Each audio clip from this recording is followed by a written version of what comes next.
Welcome, listener, to another exciting edition of This Week in Mormons with the twin siblings. How are Hi, you doing, Maddie. Melissa? Oh, I'm doing great. How are you? It's so fun to be back. Yeah, it feels like it's been forever since we've recorded an episode of This Week in Mormons. Yeah, it hasn't actually. It's just been a busy time of year. So actually, Melissa, I don't know if I feel like I have had COVID for the last month. I feel Oh, like do you? I don't think it's actually COVID, but I've had this sickness that it's like I feel like congested and like I have a cough, and then I Yeah. feel like it's going away, and then 2 days later it's back and it hits me for a week. I feel like That's I've been literally sick. everyone in my life right now. Like Yeah, everyone in my family, I haven't gotten sick at all, but my husband, my kids who all live in different houses, yeah. my YSA ward, everyone's sick. But I do think it is COVID. I think COVID's what's been going around. And because it's long lasting is more one of those symptoms of COVID. But like my daughter's had the same thing for several weeks and she's taken 2 COVID tests and they've come back negative. But I just think it's a different strain. I don't know. Sorry. I'm calling it long cold. It's the long It's cold. the long cold. I'm Well, I'm a cold long timer. your voice sounds a little bit different, but I think it sounds more professional, honestly. It's probably because of I've Yeah, it's the whenever I get cold. sick, I try to have a deep husky voice. Okay, that's really great. I'm happy for you. Maddie, we're going to start off with the mailbag. All I'm right. not going to read this directly from our listener. I'm just going to explain what they said. And I think this is a good comment, and we're going to try it out this week, okay? So, their comment was when we do our segment called Big Deal, Little Deal, No Deal, which, by the way, is their favorite segment because they like to As play it along should with be. us. Yeah, as Oh, it should be. Yeah, yeah. they like to listen to the headline and decide along with us and say at the same time if they think it's a big deal, a little deal, or no deal. Okay. But what they don't like is how we just read the headline of the article because, as you know, many headlines are written in a clickbait sort of way. And Okay. so it just sort of it seems like we're just reading sensational headlines. And so instead of just reading a headline of an article, we're going to just do a one sentence recap of the article when we tell it to each other so Hmm. that we can do big deal, little deal, no deal in not quite a clickbaity way. Does I that was work for hope. you? I mean, I'll do whatever you say, Melissa, but I was kind of hoping it would be, could we read the entire article in a monotone voice? Word for And word. where we don't give any indication if it's a big No deal, little. indication. It's just based on the Yeah. monotone text. Well, Well, we can try we'll your way. play around with it. Okay. So Okay. we'll try the listener suggestion this week and we'll see how it goes. Okay, let's do that. Okay, but we're not doing that yet. First, we're going to No. start with some quick clips. Okay. Um, So this one might not be that quick though, because I have a lot of opinions about it. But it is back to school time, Yeah. and we have a lot of church colleges, Yes. the BYUs, as I like to call them. And it's traditional that the BYUs, their presidents, give a welcome back students speech. And And and Melissa, I think two of them have new presidents, so it's like they're brand new presidents giving okay, their tell me first. more. BYU has a new president, and BYU Idaho has a new president, and they're both giving their first First welcome talk. back speeches. Yeah. As president. Okay, great, Mhm. great, great. Well, so President Reese spoke at BYU. He gave a great talk to the students where he talked about a lot of the changes. But mainly he said like we're not going to make a lot of changes. BYU is going in a great direction. But like we are going to continue to be BYU. We're going to continue to press forward with a lot of things that President Worthen did. And Yeah. Yeah. yeah, but he did talk about that they're going to start some new programs, like a freshman kind of orientation program where freshmen can kind of feel more integrated and kind of get adjusted to college life a little bit easier. I think that's pretty typical for universities these days, Will, don't you think? will they call it EFF, especially for freshmen? Uh, let's submit that. I hope so. I think they're calling it connections, but yeah, Oh, EFF is much more fun. Yeah. And then he talked about the principle based dress and grooming standards. I think all of the BYU presidents hit on the dress and grooming standards, right? yeah, because it's a change from before. Explain that a little bit more if you can. So the twin sisters talked about this a little bit last week, but Mm-hmm. it used to be that the honor code was the same at all of the BYUs. You're not supposed to cheat. You're not supposed to lie. You're supposed to be, let's just say, temple worthy. but they had different dress and grooming standards. So, like BYU Hawaii, for instance, they could wear maybe shorts and sandals and things like that. But at BYU Idaho, you couldn't really wear sandals and you had to wear pants, like long pants, Mhm. no shorts. And they standardized that to where the dress and grooming standards are the same at all of the BYUs. Yeah, yeah. And I think what most of them are saying is like, yes, we know that this is a different standard from different universities, but hello, we're BYU. We're Mhm. different for a reason, right? Like this is an outward reflection of our inward commitment to our school's unique missions, right? So we're trying to live a higher standard, I guess, or we're trying to Mm. reflect who we are in how we look, kind of a They say that they want to stand apart, that they want to be thing. distinct from other places. Yeah. Yeah. But the higher standard, only BYU's president spoke of it as a higher standard. Neither of the other two presidents spoke of it as a higher standard.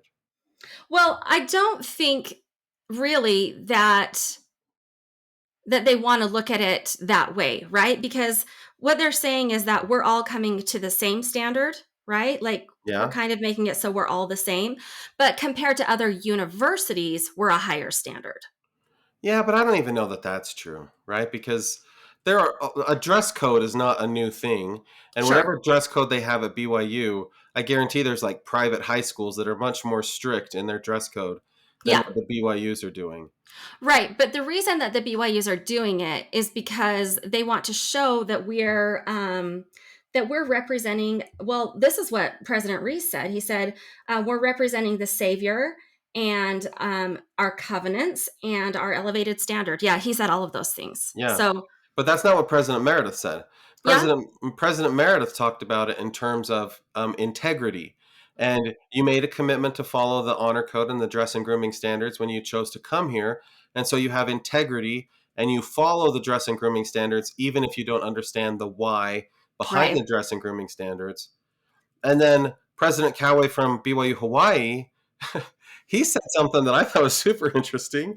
He was like, "And by the way, these standards shouldn't be like your sole guide. There are things that are not in these standards that maybe you ought to consider." And then he specifically said he encouraged the men to carefully consult some women in their life about whether they should have a mustache or not.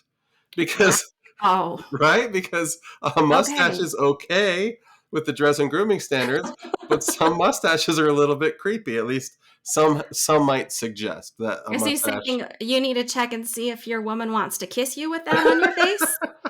I Well, so at BYU Idaho, I see lots, and November's that month when men grow no, facial she hair said out. November. Right. Yeah. So I see so many young students, guys, that are growing out these nasty mustaches because they want to keep the dress and grooming standards. Uh-huh. And I just say, we're setting ourselves apart from the world, but I don't know that it's a positive thing.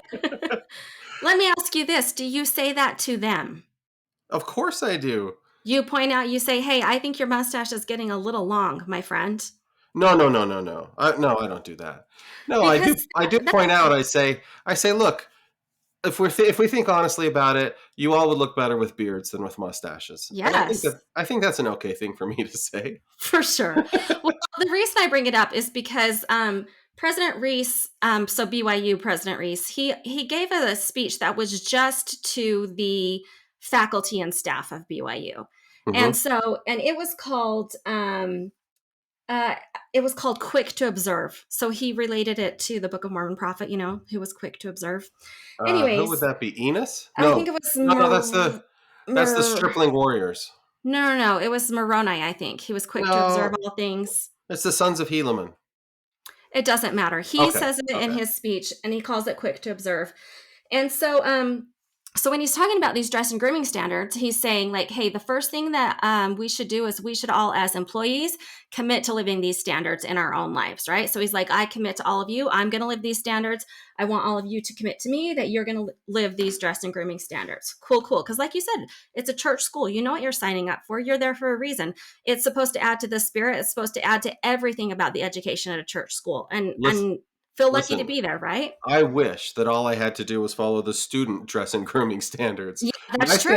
My standards higher. I have to wear a shirt and tie and Mm-hmm. slacks Yeah, to work, right? yeah, yeah. I wish I could wear shorts and sandals to teach. But he was saying beyond just at school. He was saying in your personal lives, commit to live these standards in your day to day lives too, not just when you're on campus, which is part of the Oh. honor code, right? Like it has to do with not just Oh. when you're on campus, right? So the honor code, that's true. The Yeah. dress and grooming standards had I haven't looked at the new change, but when I was doing ecclesiastical endorsements, the dress and grooming standards were a different thing from the honor code, right? So Okay. we always Okay. live temple worthy standards, but the dress and grooming standards, if you're not at school, why would you have to follow those dress and grooming standards? Because you're So making a personal commitment. but that's always been a subject that wasn't ever part of the honor code before, the Yeah, dress I and grooming understand standard. what you're Yeah. saying. Yeah. Yeah. So The second thing he said, and this is what really kind of irked me because I'm a loyal listener to BYU devotionals. Like I love to listen to them. But he said, so after number one, which is live these yourselves, he said, number two, I ask all of you to help reinforce these principles and point out a lack of integrity when you see other people who are not living these principles. So reinforce these principles with people that you see and point out their lack of integrity if they're not living the principles. mm, And then he said, we mm. will have a BYU team available to Oh teach you boy. how to help employ these revisions and how to help students learn. So we're going to have a BYU team to help you learn because some of these discussions will require practice, training, and sensitivity. Okay, so what he's saying is what you need to do is look around you, and when people aren't following these standards, like this is our university, point it out to them and teach them and remind them that they are not living with integrity and that they need to adjust. And he does say, yeah, like you need to tell people when they need to adjust and assist them. I'm quoting this, assist them in their commitment to principles. I think I have Um, an idea, Melissa. that's me. Yeah. Next time I go to a BYU football game, I'm going to Yeah. bring some sweatpants with me, and then I'll help the cheerleaders put on some sweatpants and be like, "Hey, those skirts, they're not." I don't think you're living um in integrity. Yeah. So Or here's or we my could set, problem. Yeah, like he's we could set up saying, police stops, Melissa, on yes, campus and ask for beard cards and be like, that's what it feels like, right? Like it feels like I'm teaching you to be so judgmental, right? Mm-hmm. Like your job is to look around you and when somebody needs told, "Hey, you're not living the standard," you should point that out, which he literally said. The other thing he did is he correlated this to the new for the strength of youth. So he said, the Yeah. new for the strength of the youth is based on principles. And so that's much how the new honor code is. It's based on principles. And so, not the honor code, the dress and grooming standards. I guess we need Uh-huh. to be clear if those are two No, separate no, things. no. The honor code is based on the same principles, and they've changed it, aligned it more with like temple recommend interviews and stuff. Yeah, But yeah, okay, okay. So he said, so then he read for the strength of youth, but he changed the word parents and for the strength of youth to BYU employees. And he changed the oh, word children in for the strength of youth to students. Okay. So he mm-hmm. says, where it says parents should guide their children, he said, BYU employees should guide students in making righteous choices and daily decisions. So he's saying, like, this is literally your responsibility to make sure that everybody is following these dress and grooming standards. So this part that you're quoting from is from a talk he gave to employees and to Yeah. faculty. Yeah. It's still under the BYU Um, devotionals. Yeah. I'm okay. I'm okay with him doing that. To For you? asking, I'm okay with him asking faculty and employees to help enforce the dress and grooming standards. Hmm.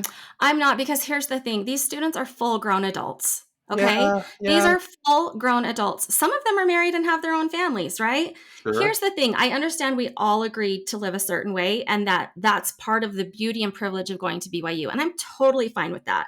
What I'm not fine with is teaching people that as members of the church, it's our job to tell other members of the church when they're not living the way they should. That is so everything that has been wrong with the church for so many generations is that we point out each other's flaws, we judge each other, we tell each other you're not Yeah, doing it right. And now as a yeah, whole BYU faculty, I'm telling you out loud that this is your job. Look around, and when people aren't living the right way, you should point it out to them. And if you don't know how to point it out to them in the right way with sensitivity, don't worry, we have a team to teach you how to point it out to other people. Like it's yeah. just so mind-bogglingly rude and disrespectful and judgmental to full grown adults. You're not their helicopter parent. You're their peer. I'm sorry, you're their peer. I've tried so many times to get you to come back to BYU after your Rick's college experience, and you do not like it, primarily for these reasons. Well, again, I think that if you choose to go to the school, you should choose to live the standards and you should live them. I don't think that you should look around you and tell everybody else that Yeah, they're doing it wrong. I just have a problem with that, you know. And I yeah, read the BYU Idaho president's speech, and he actually said he kind of said the same thing. I'll find it, so I'll quote it. He says, "Finally, I want to be very clear." So this is again is the BYU Hawaii president. yeah. Um, he says, okay, wait, oh shoot, I just missed it. It's Okay. okay. It says, finally, the honor code states that you have committed to encourage others in their commitment to comply with the honor code and dress and grooming standards. Yeah, This means that as a roommate, friend, co-worker, you should do what you can to help others honor their commitments. yeah, Um, and then he says, look to faculty and staff for an example. And he says, in many cases, living outside of the honor code puts a person in danger. Standing back while people you know and love are cheating on schoolwork. Okay, is that, I'm sorry, does that put a person in danger? I'm so confused. Doing spiritual danger, nothing, Melissa. doing Danger. nothing while others are putting their physical or mental health at risk only leads to more harm.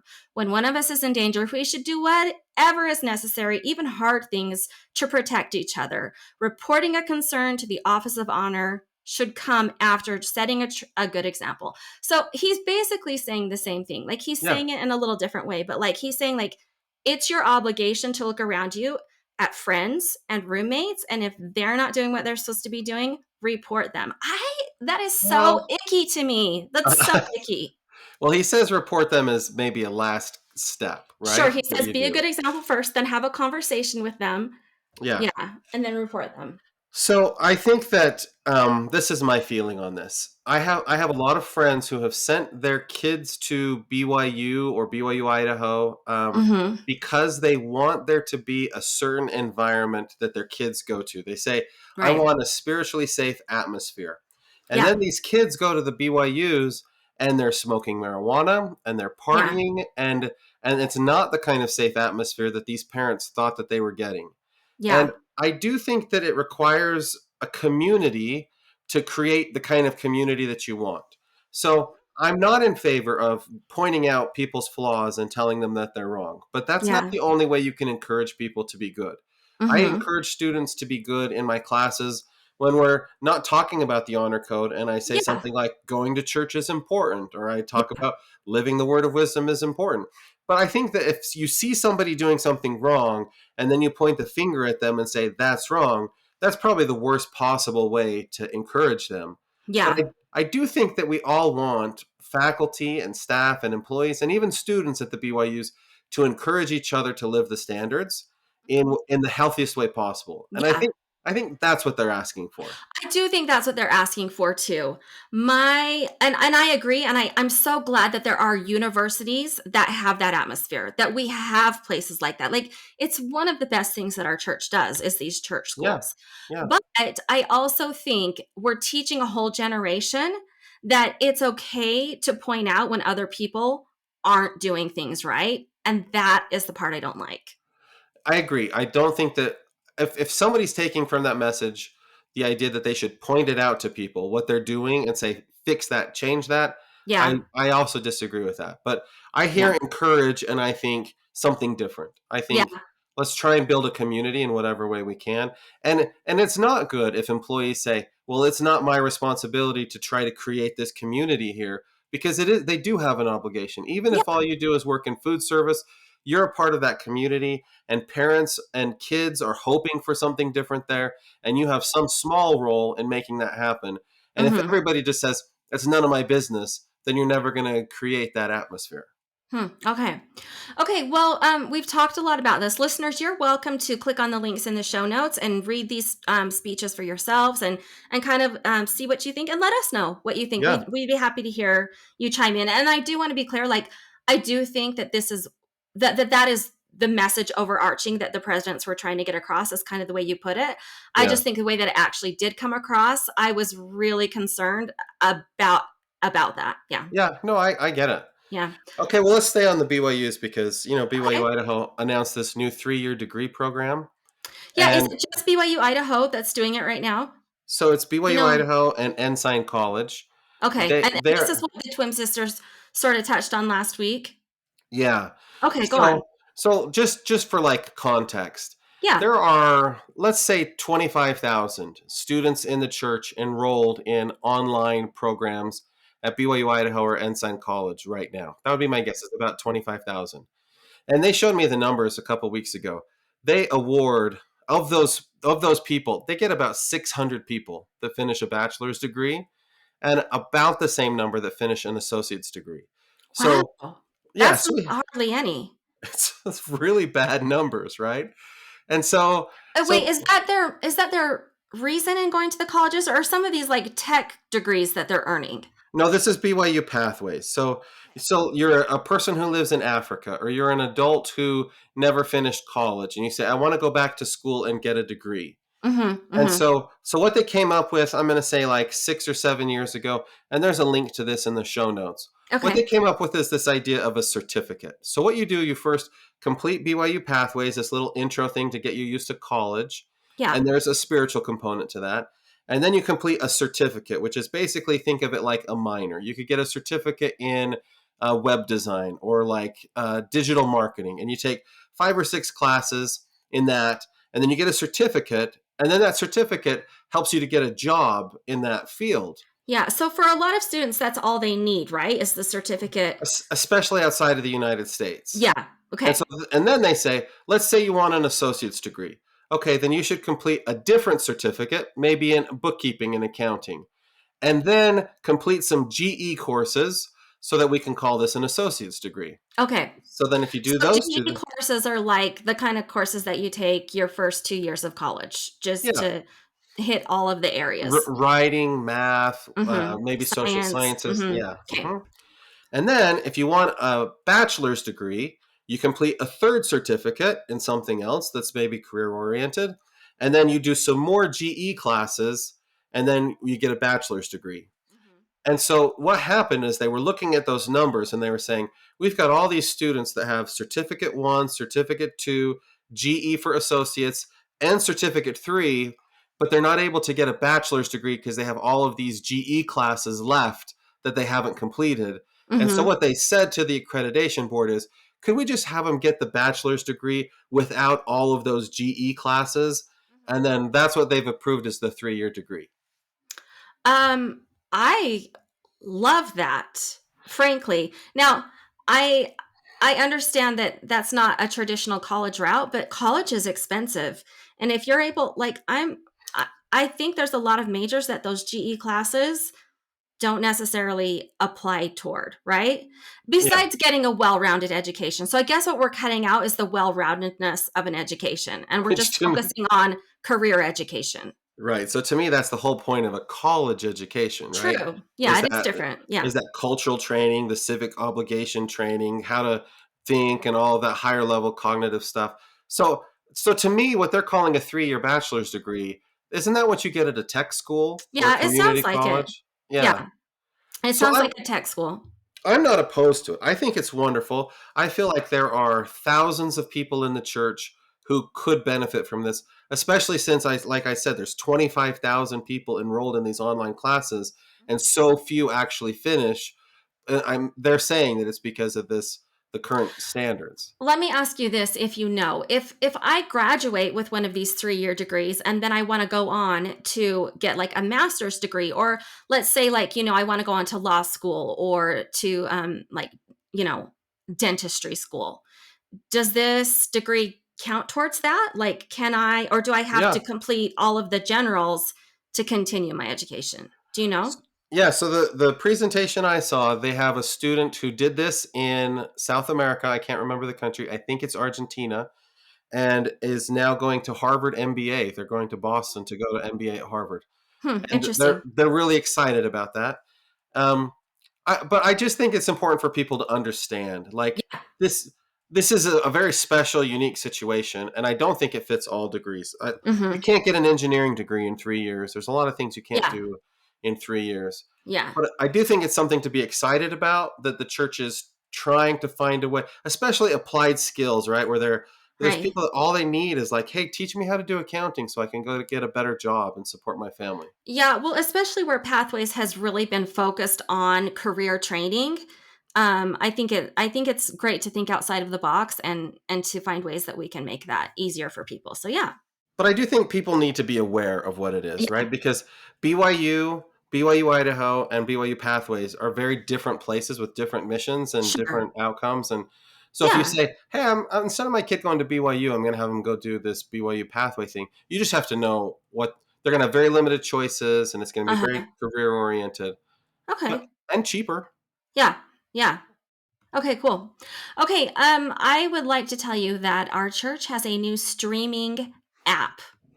And Oh, you might think, hey, are we behind the times? Because apps have been around for decades now. I actually was But wondering. I want you to know that it's called Gospel Stream, and that what the church is trying to do is consolidate all of their media things together into one app. So I don't know Mm-hmm. if you've been on your Roku and seen like the Mormon channel, Yep. which is actually called the Latter Day Saint channel now. And then like if you're on the church website, you have like your media library, and then there's other places where it has like Friend Magazine. So Yeah. like it's trying to consolidate all of that into one app, and it's going to do live broadcasts on the app. Again, just if you didn't catch it, it's called Gospel Stream. So you can download it now.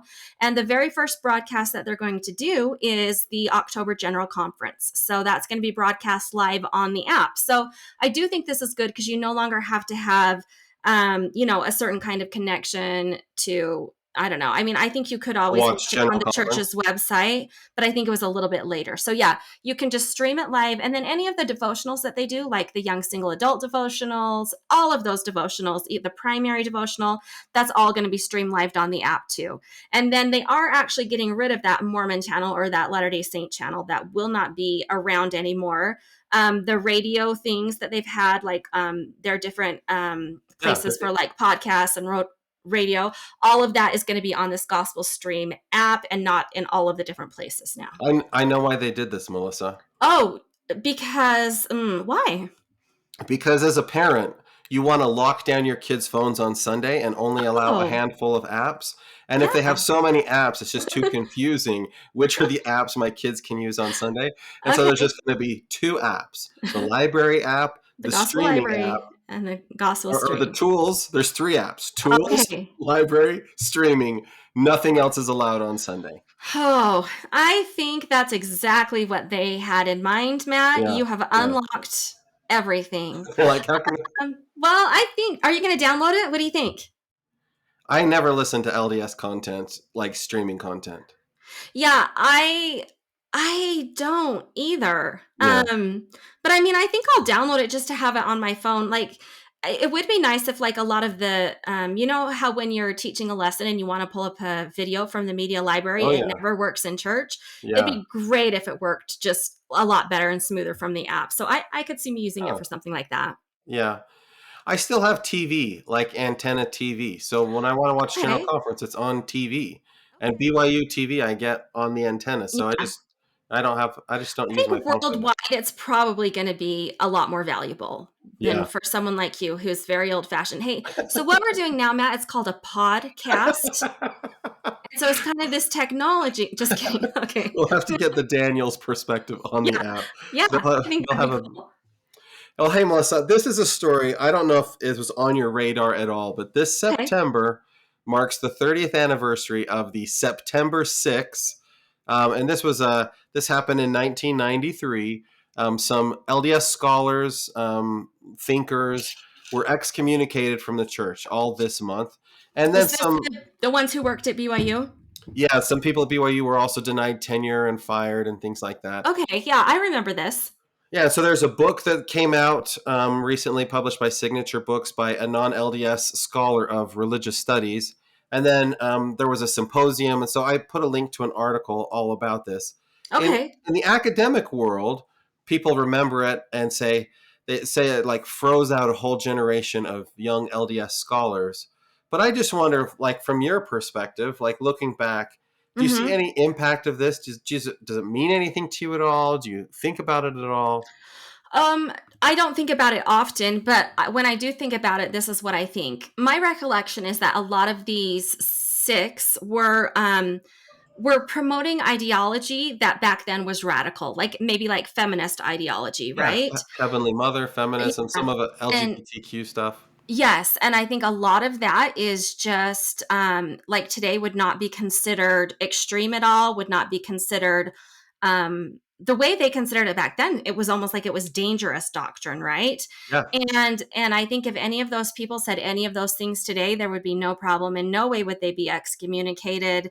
In fact, today we have a much more society where questioning is encouraged, right? yeah, And so to me, I think that's the main thing that I look back and think like, really, it's tragic. It's sad that this happened in our history to these people who wanted to be faithful members of the church. And were no longer allowed to be because they had opinions that were unpopular then, but now would be mainstream. yeah. But it's kind of always that way, right? Galileo was excommunicated for saying the Yeah. Earth goes around the sun instead of the other way around. Yeah. It's always kind of that way. Do you think, I don't think we excommunicate as much now for belief, though, right? I think It's excommunication now is much more based on breaking covenants. I do think it's all about your form and your position and where you're at. So, Hmm. so Hmm. I do think that if you're in the quorum of the 70 or you're a general authority and you're teaching things that are contrary to the leadership of the church, you would get excommunicated for that. Yeah, Oh, that makes sense. yeah. Yeah. And I think that's what makes this unusual is Mhm. because it doesn't happen all that often, and you can sort of say, well, you shouldn't be excommunicating me for my beliefs, and they would say it's not for your beliefs, it's for how you're talking about those beliefs and where you're sharing Right. those beliefs. And yeah, Yeah. I do actually, I know that there are mistakes, but I have a lot of faith in the local leaders of the church, and when there's disciplinary actions, I tend not to like question them because I just have a lot of faith in that process. But Yeah. like if you can look back on it and say, wow, what an interesting coincidence that that many people were excommunicated in such a short period of time, and you can, Hmm. it's easy to see kind of some kind of like broader conspiracy there.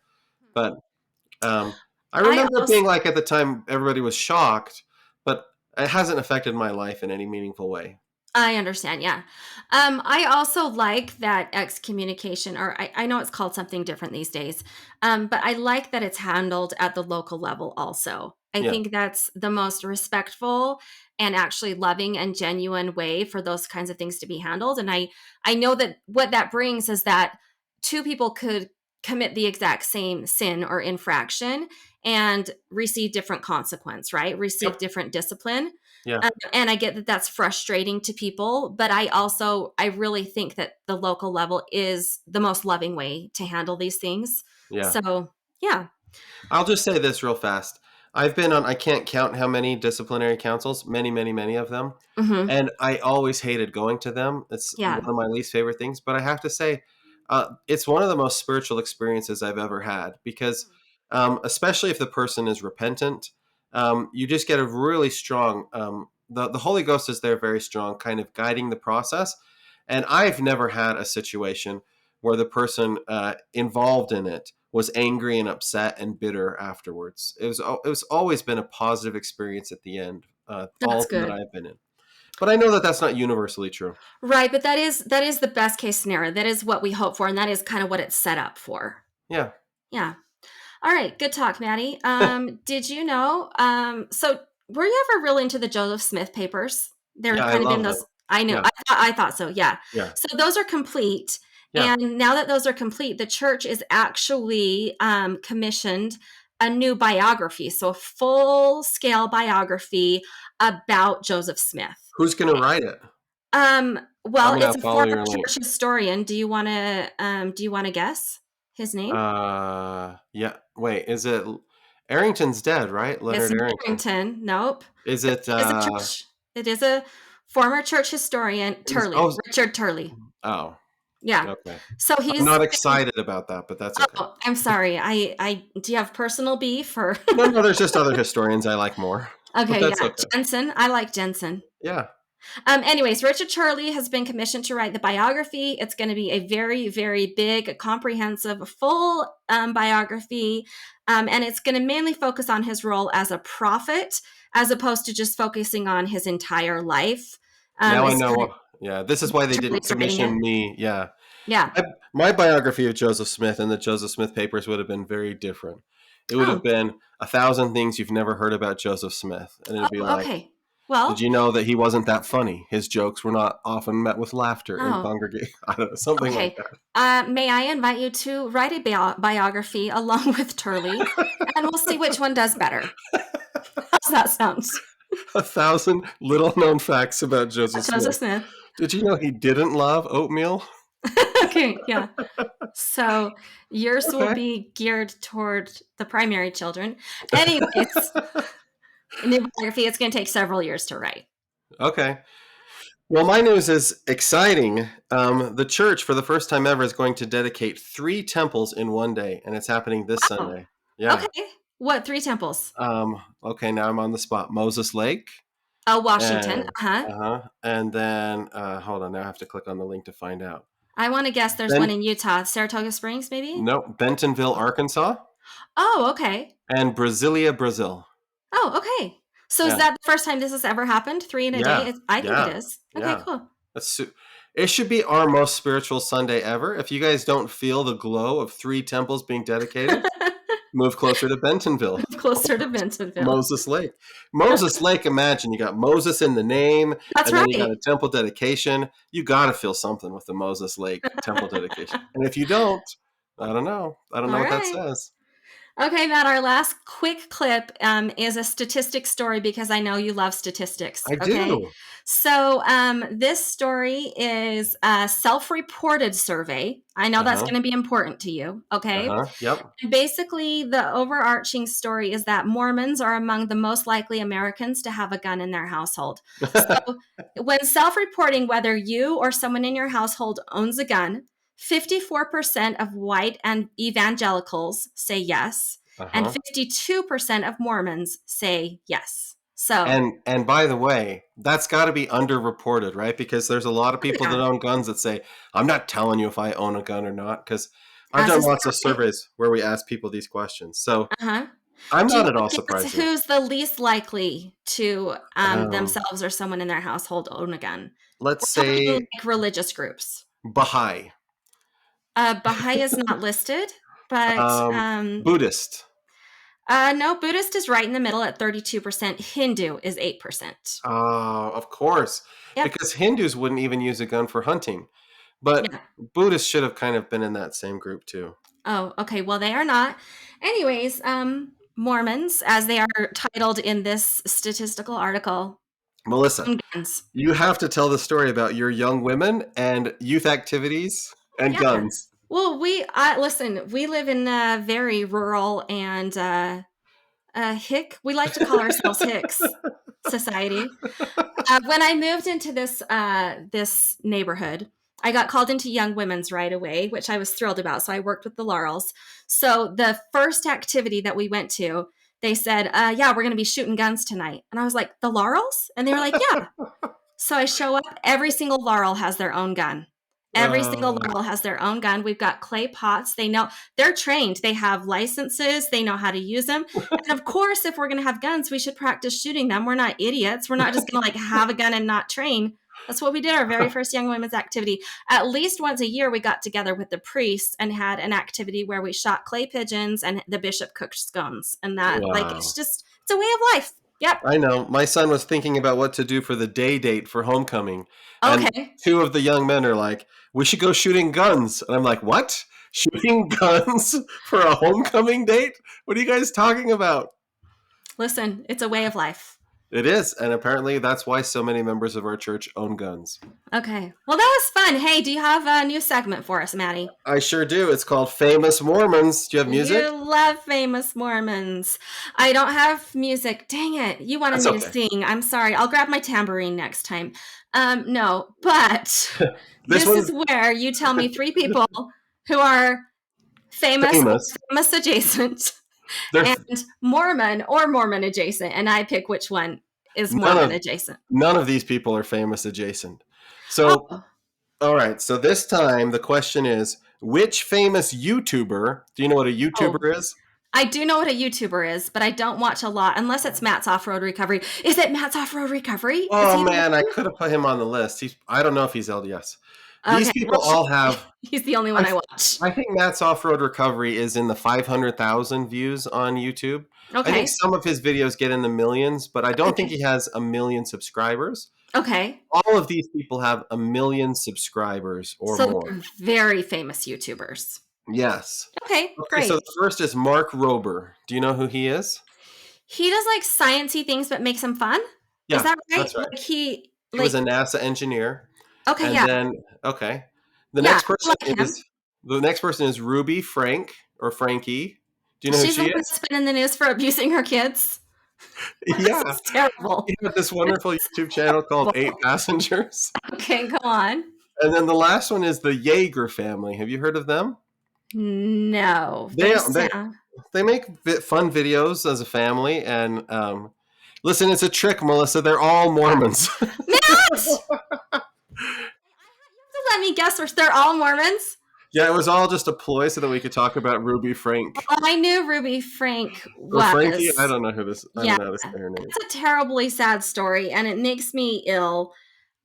Just to think, I don't know, like they're okay. Here's the thing: I don't understand the desire to record your children and put them on the internet. Okay. Yeah, Like, I understand if you want to do that for yourself, but if you want to make money off your family's way of life, I think it's a little weird. But I know a lot of people do it, and that's fine. But then to including take the Yeager family. and then to take it one step further, okay, and be like, because I am a good parent, that's why you Yeah, should follow me. Like, yeah, here are my children, and here is me, like, parenting them in such an excellent way that I yeah, would like to make money off of it. It's weird for me to start with. So yeah, I don't watch those kind of things and I don't follow those kinds of things, but I know they're popular. yeah. I But just then to wanted us end to. up that you're like this horrific abuser, I can't. Like, But I think all the news right now is about this Mormon YouTuber who did this horrible thing. And so I uh, just wanted to point out that there are Mormon YouTubers who don't do horrible things. okay, And what the do the Yeager Yeagers family, do? I mean, I haven't watched their channel, but Okay. what I think it is they just do pranks on each other, or they play Uh-huh. games, or they just do fun family things. I don't know what they Okay. do, but they're super Okay. popular. Isn't there a Shay okay, keep talking. Oh, this is a question that I want to ask. It seems to me like there is a disproportional number of members of our church who are famous YouTubers.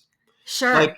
and I want to know, why do you think that is? Why do you think that so many, like, disproportionate members of our church do this YouTube thing or A couple of reasons. Instagram or This is just me TikTok? thinking off the top of my head. Yeah, yeah. Number one, we have a lot of entrepreneurs.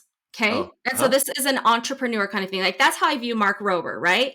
yeah, Like, yes, he had a full-time job with NASA and it went really well, but also like he wanted to branch out and do his own thing. And it's kind of an entrepreneurial thing that he's doing on YouTube.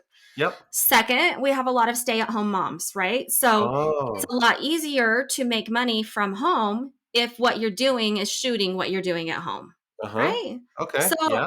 that's kind of what I think. I don't know. What do you think? I think those are both really good points. I That's do so think there's good. actually something. Don't you think our church teaches people from a young age to perform? I think we have a disproportionate number of people just generally in the performing arts because as a Interesting. primary kid, you're singing in church and you're speaking in church. And like, I think we really encourage performing and doing what you do in front of people and sharing what you think with other people. I Yeah, think our church encourages that and teaches those skills more than other churches might, and so maybe that's part of it too.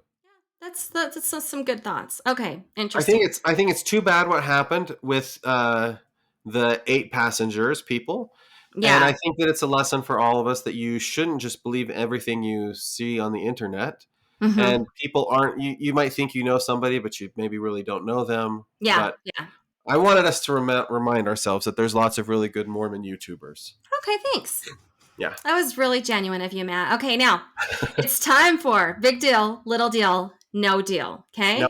I'm going to do a really good job and not just Okay. go with the dicey headlines, Right. the That's what I want you clickbait. to do. I want you to give me a sentence or maybe two sentences about what the whole story is about, and then give me a three, two, one, and we'll say whether we think it's big deal, little deal, or no deal. Okay. Okay. An LDS bishop has a different take on church finances. He wrote all about all of the good things that the church does with its money. Okay. Three, two, one. No, Little deal. I say no deal I say there. little deal. Well, just because I think this is something that people have been talking about a lot lately is church finances. And Yeah. so maybe, this is a little bit of a deal to hear a different perspective on it. There's a link to the Deseret News article if people want to read about it. Okay. The church does a lot of good that doesn't get noticed, and he mentions all the things that he did as a bishop in helping with with food and rent and all of the services like his ward would provide to people in need. But I just feel like that is a different discussion than what the church does with its tithing money. And Okay. so that's why I say no deal, because I feel like he's diverting the discussion away, right? Like everyone's talking about, like, what are you doing with this tithing money? And he's saying, but wait, look at all the other good things that people do. And it's like, but that's not what that conversation is. You're I changing the see. subject. Okay. Okay, that's fair. Okay, then here's my headline. Okay.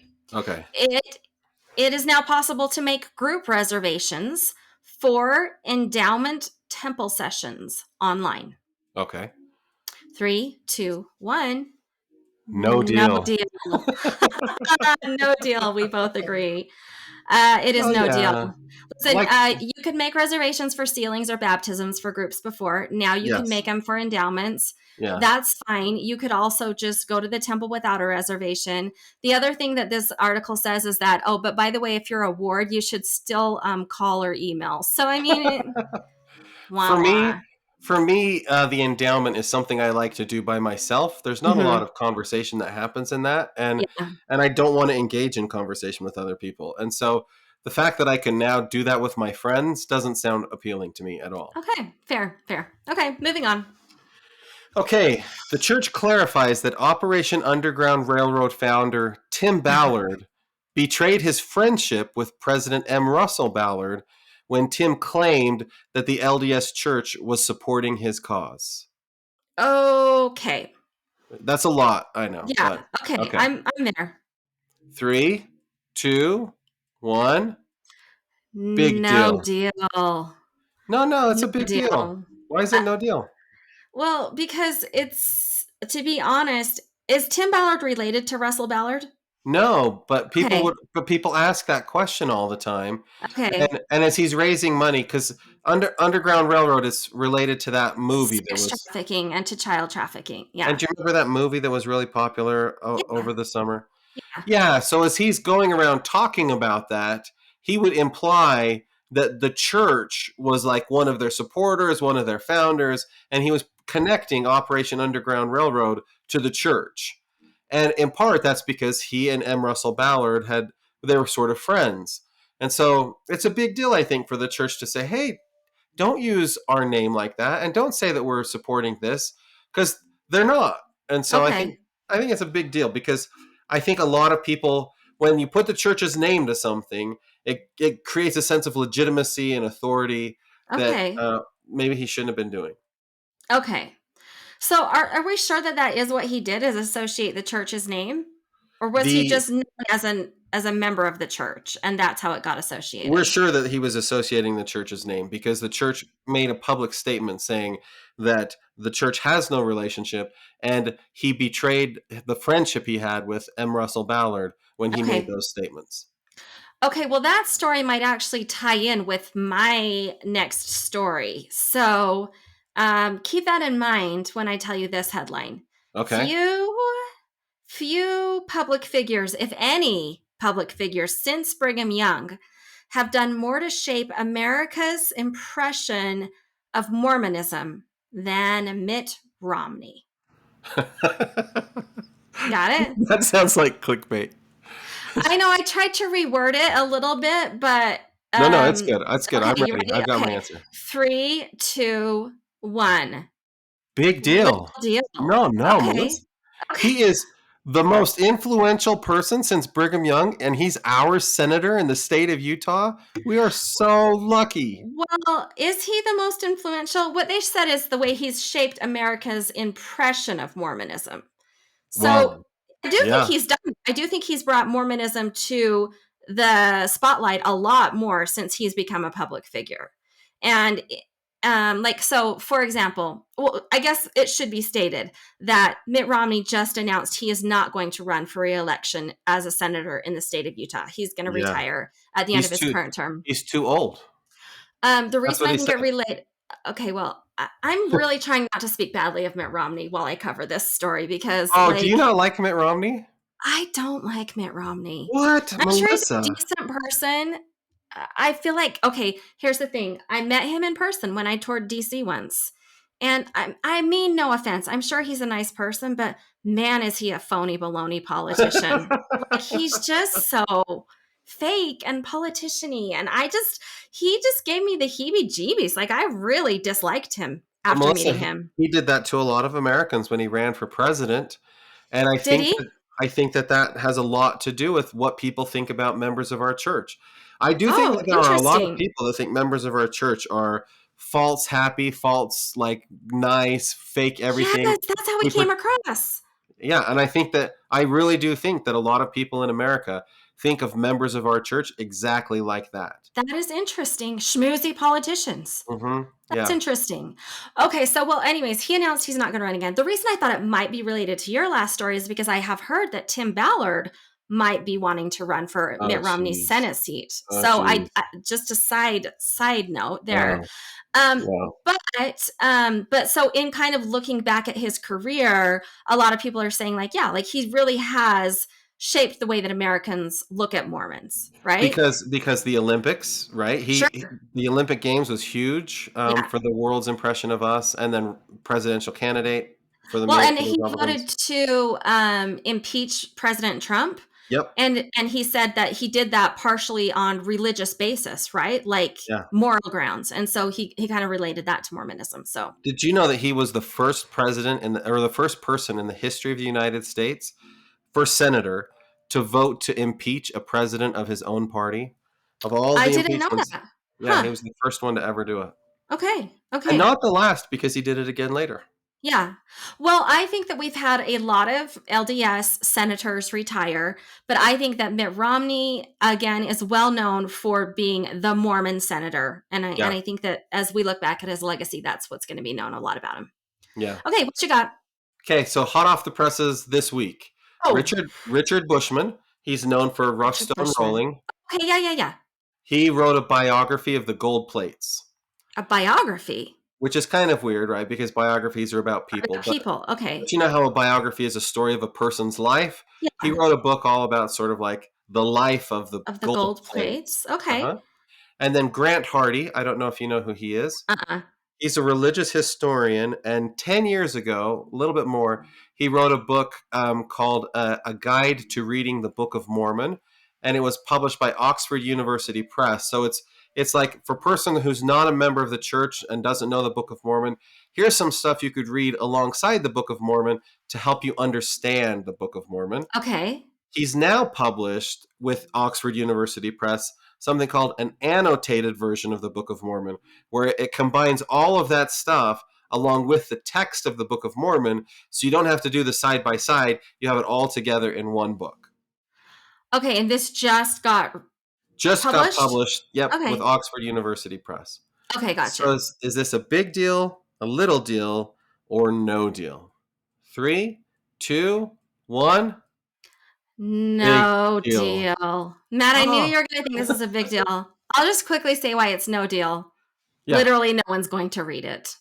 But I hope that so the gold plates, I don't know because it's a history book, right? But this one about the Book of Mormon, it really is like it's hard to read the Book of Mormon and understand it. And he like Sure. all you get is these little paragraph things that who knows in the church wrote these little paragraph things.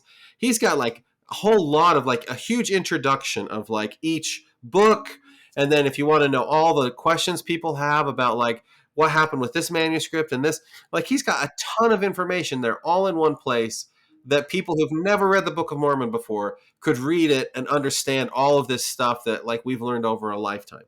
Okay. I think as an educator and a scholar, you would be super excited about this. And I might even probably open it up and look at it and read it a little bit. So, sure, that's Okay. great. That's great. Yeah. Okay, here's our last one. It's easy. Elder Holland is released from the hospital and is recuperating at home. That Big sounds like deal, little clickbait. deal, no deal. 3, 2, 1. Big Big deal. deal. Yeah. I Yeah. really like Elder Holland. Yeah, I'm glad that he's finally released from the hospital. I'm glad that he's starting to feel better. I'm sure it's been a really difficult time being ill after his wife, just passed. Yeah. But yeah, he's home and he's doing better. So that is really exciting news. I've never spent a lot of time in the hospital, but I know a few people who have. Mm-hmm. And extended stays in the hospital like suck the life out of you. It can be so hard. So a lot of times people don't make it after extended stays in the hospital. So I'm That's glad he's true. home. Yeah, Yeah. yeah. Okay, awesome. It's time for Mormons doing goodly. I have a really fun story. All right, I'm ready. Speaking of elderly people, in Rexburg, there's a I don't know the Idaho? yeah Rexburg, Idaho. I don't know the kind word to say a place where old people live. Retirement home, maybe. Old person's home? Yeah, something I that don't know. was super kind, Melissa. By the It's way, just descriptive, that's all. never put me in an old person's home, by the way. Okay. Okay. Well, so they decided that they were going to take their golf carts and drive away from their homes, and they Uh-huh. went to the water park in Rexburg. That's There's adorable. I love this already. there's only like 4 weeks out of the year when you can swim at the water park in Rexburg. I hope they decorated them with like party lights, their golf carts with like party lights and like, when kids do a bike parade and they like Yeah, decorate it. I hope they did that with their golf carts. Okay. that wasn't in the story, but they Okay. went to there in their golf carts and they brought ice cream treats and then they gave them to the kids Oh, and just handed them out and visited with people at the water park for a while. oh, that's lovely. That's cute. I think it's great. I think that it's really hard once you hit a certain age of life and people aren't around or visiting you. It's easy to feel kind of lonely and sad. And so I Yeah. love that they were kind of looking outside of themselves and saying, we're going to go do something for other people rather Okay. than hoping they'll do stuff for us. Yeah, that's cool. You're right. That's a great story, Maddie. Mormons do goodly so much, Melissa. We're I so know, good. it's true. I like it when we can point out little things though that are kind of everyday things that people are doing. I think that's cool. Yeah. Okay, it's time for general conference predictions. We just have a few minutes left, but general conference is coming up in a couple of weeks, and it's traditional that we make some predictions. And we have some So, inside information, right, Melissa? well, I did ask my mom to give us inside information, but she refused to. For listeners who don't know, our mom works for the broadcasting side of the church. So whenever there's like music in the spoken word or a conference broadcast, devotional stuff like that, she's what's called a music reader. So she works with the director and the producer to make sure that all of the musical shots are done correctly. And so in order to, I guess, do scripting or get prepared for that, they send her the conference talks and all of the conference musical numbers a couple weeks in advance so that they can start to mark those scripts up. So Also, she puts the stuff into the teleprompters, so she knows everything that's going to happen in general conference. yeah, yeah, and so I did ask her like, do you see the temple predictions ahead of time? And she She does, but does. she would never say anything. I Oh have no. been coming up with a scheme where I intercept her mail before she gets Oh. it. Yeah. Oh. That I seems don't know honest. that it's worth losing my integrity over, but it does seem fun. So I'm And I'm she winging gets it. I'm she winging gets it. fired because all this stuff's on the podcast. How did that get out? How did that get out? Okay, Okay, so our we inside information isn't helpful. no, we actually have none. We did put a link in the show notes to a person who does a really great um, recap of like the growth in the church and where that means that temples should probably go, like according to where the church is growing. So if you want to look at that to get like some educated guesses, you're welcome to. But I am not going to give you educated guesses. I'm going Yeah. to give you just flat out guesses. I Now, refuse to consult that document. I do too. I don't really care. I just want to go by inspiration. Okay. Yeah. Now, I made this prediction last time and you laughed at me and it did Yeah. not come true, but I'm still going to guess again for a Fillmore, Utah temple. Okay. What?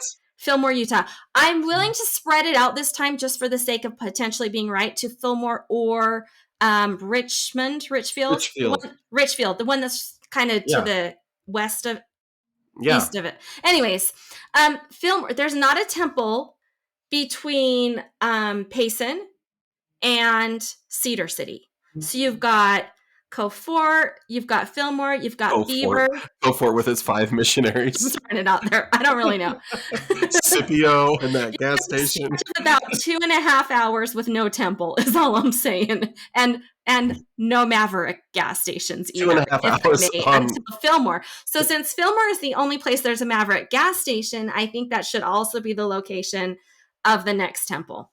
Okay. Okay. So Interesting that's guess. my guess number one. My Uh-huh. second guess I also guessed 6 months ago and got a laugh at Rigby, Idaho. Now, Rigby, Idaho. I'm throwing it out there again. I think they're getting a temple. now you know that in Rexburg, Idaho, they have 2 temples 15 that are minutes to going the to be, north. and they're going to have 2 15 minutes to temples the on the same street. on the same street. I know, but listen, those temples serve students, right? Like, No. if I live in Rigby and I'm not associated with BYU Idaho, I want my own temple. I don't want to have to make an appointment at one of the 2 temples on the same street. I don't know. I'm just saying. Or go all the way to Idaho Falls. Okay, fine. Listen, again, these are based on no education at Yeah, all. that's okay. I I like have it. 2 more guesses, okay? Uh-huh. Uh, Tremonton, Utah. I live in Cache Valley. Uh-huh. Tremonton is west of Uh, Cache uh, Valley. a 5-minute walk from Brigham City. Okay, ish. Okay, but listen, Cache Valley, we're losing our temple. The Logan Temple is going to be redone. Renovated? Building a Smithfield Temple, but it's not even anywhere near completion. Brigham City is done, but it's a very small temple. And Tremont is a community that's growing, and I feel like I'm just going to throw it out there anyways. Why I not? like it. I like it, Melissa. Okay, I have one more because 6 months ago, I could not have predicted when President Nelson announced the 4 temples in one city, right? The Mexico Yeah. City 4 Yeah. temples. That was mind blowing, and I loved it. So I'm thinking something like that somewhere in Brazil. I don't know geography enough to know where, but I know Brazil. I'm calling a Mexico City sort of thing in Brazil. Okay. Wow. Okay. I'm sure they have large cities there that are like Mexico City where it's hard to get around. Yeah. Yeah. Okay. Okay. I'm predicting that there will be fewer than. No, I'm predicting that there will. Let's just do over under 15 temples. Do you say there will be over 15 or under 15? Under. And I'm taking the over. Over Over 15. 15 temples announced. Yeah, that's what I'm saying. Okay. We've got a little wager. That'll be fun. And I'm also saying that they announced that temple in Russia. Now maybe I'm biased. They're Yeah. gonna unannounce that temple in Russia. Announced a temple. By the way. They've done it before. They said, yeah, there was one that was going to be built in like Connecticut or something like that, and they said, you know what? Instead, we're going to build it in New York City. So, Okay. That's not going to happen. okay, how about this for a prediction? Okay. They're going to announce the Far West Temple. Now we already have the cornerstones laid, and it was already announced in 1838. Okay. President Nelson is going to announce that we're finally going to complete the Far West Temple. Now, it can't be very big because there's nobody out there. Okay. But maybe it'll be like a first pyramid-shaped temple, and it'll like start with these. Okay, you're going way off the rails. I know that I said Tremont in Utah, and you thought we're going big, but like, Yeah. Okay, all right. Let's talk about this. Last conference, there were only 2 female speakers total. There were 5 sessions of conference, and in those 5 sessions, there was a total of 2 female speakers. Yeah. I was gravely disappointed. Do you think that's going to be addressed this session? They're going to go way higher because don't they have a new Young Women's General Presidency? They do, yes. Is there a new primary presidency? Probably. Yeah. So I think they're going to go heavy in the female speakers. I hope that they will. I would love to see that, frankly. I don't like it when we don't have very many female speakers. Since you brought that up, I think our new this is just throwing something out there. Wait. On that same topic of female speakers, we're going to go over under, Melissa. Oh. Over or under 5 female speakers? Under. I think we're going to go under. Under 5? Yeah, I sadly think so. Is it bad if I say push and I think it's exactly 5? Okay, yeah, you can say push. I say 5, and you Okay. say less than 5. Yeah, I do. Okay. They're gonna. Okay. Okay. I hope not. I hope it's over. Yeah. Right. Okay. So I think with our new Young Women's General Presidency, I think we're going to see a significant policy change from this new Young Women's General Presidency and their board. I don't know what it will be, but I'm guessing a significant policy change or Okay. program change from the young women. So everything I know about them, I learned at This Week in Mormons podcast. So I Uh, don't know a lot about them. But you're not saying it's going to be something like, let's get rid of modesty standards or no, let's get rid of dating. Do you think it'll be something social media related, or do you think it'll be like what kinds of things? Where do they have latitude that they could make a change? I don't know. I Oh, okay. just feel like they've been thinking outside of the box and that we're going to see something big from them. Okay, I always worry about mentioning Botox when we're on the topic of female Oh, speakers. okay. But sometimes I feel like I can tell that somebody's been using Botox. Am I going to notice with this new young women's presidency? Am I going to be like, I Yes. think they're using some Botox? Slow talks on at least one of them. Here's the thing, and I don't know. I'm not speaking like specifically about any specific presidency. Okay, I am the old primary presidency. I don't know if they're still in. I feel like this is what happened before they went to general conference. They had them all go to the same salon where they got the same hair color and haircut, and then they took them to a makeup artist. Then they took them to a tailor who gave them all the same suit but in different colors. And then they learned how to The do a primary colors, parade wave. Yes, red, yellow, and blue. I was like, they're so. I don't know, like trying to fit this mold. Anyway, Yeah. we You are know, Matt, what we are. We're mm, judgmental BYU I'm students. not That's what we judging turned anything. into on this podcast. I'm just saying, like Meg Ryan, when she was in that first Top Gun movie, I was like, she is so beautiful. But now there's a new movie with Meg Ryan and David Duchovny in it. And I'm like, I do not recognize this woman because she's got so much Botox that I'm like, Okay. what happened to Meg Ryan? So it's for me, it's really noticeable when somebody does Botox. And so I just wondered, like, Okay, that's fair that's to a wonder. that's a prediction we could make, right? Would we Okay, notice sure. Botox? Will we or will we not? Over or under 2 Botox notices, Matt? I don't want to judge. I Okay, just okay. want to I'm know. not saying if it's bad or good. Do you? I'm gonna move us along. Do Okay. you think we will have any specific topics discussed or focused on? Last conference, we had 2 about patriarchal blessings, which I never Oh would have imagined. yeah. I'm going to go out on a limb and say there will be no talks about LGBTQ issues. None Oh, about that. interesting. Okay. And I Okay. think there will be none about abortion. Okay. And I think there will be none about guns. Okay. I But can't I wait to do. play conference bingo about what there won't be talks about. I don't think there will be tithing. Sabbath day. There's going to be a talk on the Sabbath day. Okay. Okay. I think we're going to have talk on a focus on the youth and how successful FSY is being. So the new For the Strength of Oh, Youth pamphlet and the For the Strength of Youth camps. I think we'll hear about that. yeah, yeah. That's my You're prediction. right. Well, and I Okay. can always predict a talk about temples because that happens every session. That is true. I also wonder, this is our second time having the Saturday evening session just be a 5th session of conference. So it's not for primary children. It's not for women. It's not for priesthood. It's just another conference session. Yeah. Do you predict that that's going to carry forward forever? I think that if it wasn't going to happen this session, they would have told us by now, right? They would have said, It's going to happen this session. Yeah. I'm yeah. just saying, like, it's I think they boring. really, I know. I think they really want it though, because Yeah. it takes a lot of pressure, speaking pressure off of the first presidency. The Okay. old way, the first presidency had to give like 3 talks per Yeah. session. And this makes it so they don't have to give as many talks. Okay. How about 4 sessions? Oh, wouldn't that be nice? I don't Or know. so, I don't know. I mean, I just Uh, think there used to be so many traditions associated with it. Like it was girls' night when there was the priesthood session, right? And yeah, then when it was the Relief Society session, like the boys would all go out and get ice cream. And I don't know. yeah. It was kind of a fun tradition, sort of an evening. And And now it's there just used to be another session. there used to be a welfare related session. Uh-huh. Yeah. Yeah. Yeah. Yeah, I don't think we're getting rid of that. Okay. Well, that's all my predictions. How about you? Those are our predictions, listener. Okay, great. That was fun. We hope that we're right on every single one of Every them. single one of them. Every time I see the Luxor Casino in Las Vegas, I think You know what? That's a good design for the Far West Temple if ever they decide to build a Far West Temple. I hope you're right on that prediction, Matt. I really, really do. Hey, listener, we encourage you to subscribe to This Week in Mormons on social media at Facebook and Twitter.